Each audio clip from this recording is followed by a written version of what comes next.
Now that we have a lot of things working, we're going to start building out our database on Meteor here. Okay, so go into PokeServer, make sure you have this folder, highlighted, excuse me, and make a new folder, and we're going to call this folder imports.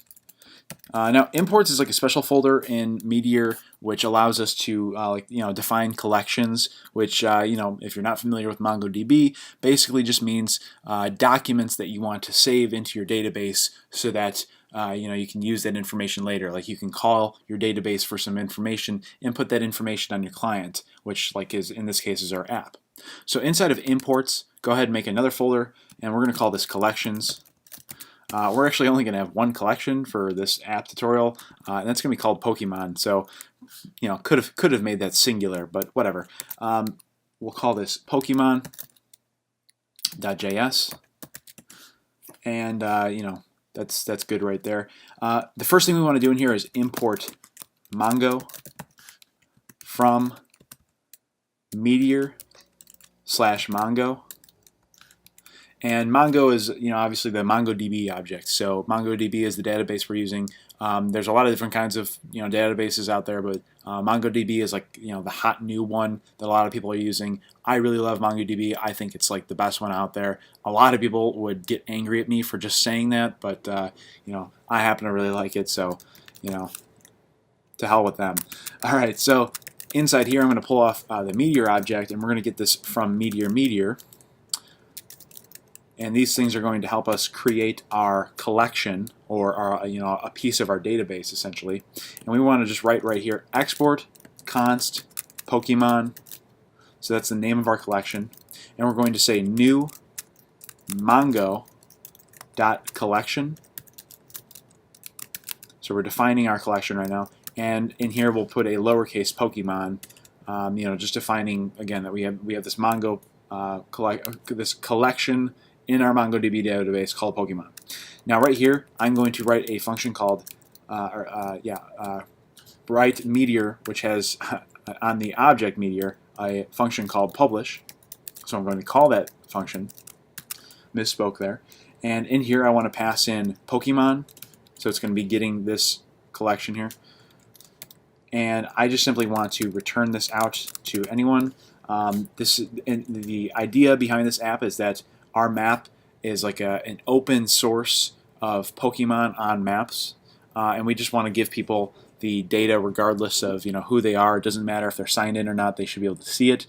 But later on, we will make sure that they are signed in order to add Pokemon to the map. So inside of here, all we got to do to send this information back to the user is return Pokemon.find, and then bam, we're going to save this. And if we wanted to, just real quick, check your terminal and make sure there's no errors or anything. It says our Meteor server is started, so we're all good. If you do have any errors, kind of diagnose them, or you can ask me. So we could go to our client right now and then just start implementing something that'll use React Native Meteor to pull the data from our database and then start displaying stuff on screen, but we don't have any Pokemon in our database right now, so we're returning nothing. There's nothing in there. We know that because we haven't added anything yet. So if we jump over to server and then main.js, we're going to add in some code here that'll help us to send this information back by adding something in. So right below this import statement, we're going to import Pokemon from, and we're going to target this, collections Pokemon. So we can say /imports/collections/Pokemon. So we're grabbing Pokemon from our collections. We want to have access to, that part of our database. And then inside, or down here, actually, I forgot to even mention this. We actually want to put we want to put braces around this, around Pokemon right here. We want I almost forgot that it would return an error if we didn't have these braces around it, because Pokemon is part of the package that's getting sent back here. So make sure you have braces around Pokemon, otherwise you're going to have some error issues. So we're going to make this thing called Meteor methods. Call this function called Meteor methods. And up here we have Meteor startup, which basically, you know, as soon as we start up the app, it's going to run this function and then start like delivering code. Meteor methods is going to like define methods for us that we can call on our client side that, you know, will run on the server and then do something, you know, like perform some action. And usually we want to, like, you know, put something like, you know, where we add stuff to the database on the server. You know, you wouldn't want to have that on the client because you don't want to have people you know, be able to access your database directly. You want the server to kind of sit between the client and your database. Otherwise, people are going to be able to corrupt your database and you know, basically do whatever you want with that. That's how hackers ruin things. So in quotes right here, we're going to define a method, and this will be called Pokemon.add.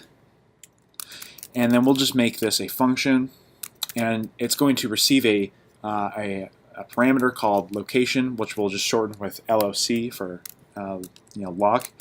And we're going to open this up here, and in here we're going to do a few things. So the first thing we're going to do is say var user is equal to this.user ID. So on the back end, this is how we get the information of the current user using Meteor. So we're going to check right now to see if the user is signed in. Like I said before, we don't care who looks at the map, but we do care, you know, if they're signed in to add Pokemon to the map. So right here, we're going to add, you know, this user in here, and then check if there is no user, like if this function returns null because that person's not signed in, then we just want to say, you know, sorry, you know, like we'll just log something into the server, user not signed in, and then we'll return nothing. We'll just end the function. You know, they're not signed in. They shouldn't be able to even access that ad anyways.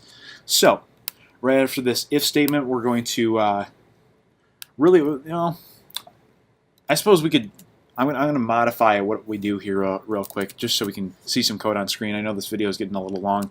We're just going to return Pokemon.insert, and inside the insert, we're going to put in an image, and this image is going to have, you know what? This is actually going to be quite a bit longer than I had even hoped before we can even get anything in here. So we're actually going to cut this video in half and then do the rest in the next video. Just leave this unsaved. We'll clean it up then. I usually like having my videos be fairly short and broken up. It's easier to concentrate. So see you then.